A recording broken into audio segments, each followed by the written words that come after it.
Les haters ne sont pas la preuve que tu es nul, ils sont simplement la preuve que tu fais de l'audience, en tout cas un minimum. Pour ma part, j'ai 4 comptes sur les réseaux sociaux, vous inquiétez pas, je vous en ferai la promo à la fin de la vidéo, ça fait beaucoup de haut. Et de temps en temps, j'ai des haters, enfin pas forcément des haters, mais des gens qui se comportent mal avec moi, qui se permettent sous prétexte qu'ils sont derrière un écran de mal me parler, de se foutre de ma gueule, d'être méchant, je ne sais quoi.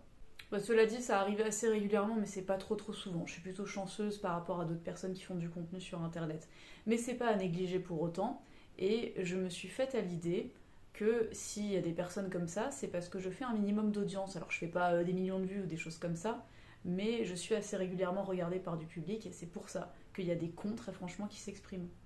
Alors bien sûr, il y a des gens des fois qui font du contenu et qui proposent absolument n'importe quoi, du contenu absolument inintéressant, pas travaillé, tout ce que vous voulez.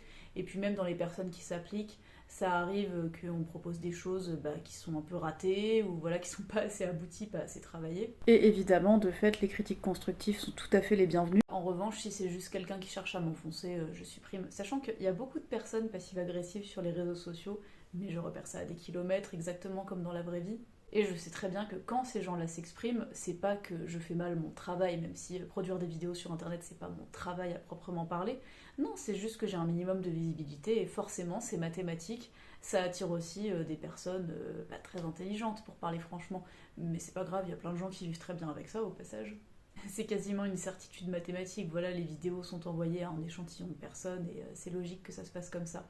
Et en plus, alors je parle de moi, mais je suis sûre qu'il y a plein d'autres personnes qui pourraient se reconnaître. Déjà, je suis une femme, j'ose faire plein de trucs comme en témoignent mes 4 comptes, sans prétendre être parfaite, puisque de toute façon, personne ne l'est. J'ai pas du tout peur de montrer qui je suis, d'assumer qui je suis, et ça, c'est clair que ça plaît pas à tout le monde. Pour conclure cette vidéo, n'hésitez pas à vous abonner, justement. Ici, j'aborde des sujets de réflexion plus ou moins légers, souvent à caractère philosophique.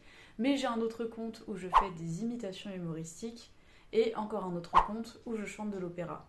Et enfin, j'ai aussi un podcast où je parle d'art de manière générale, d'esthétique.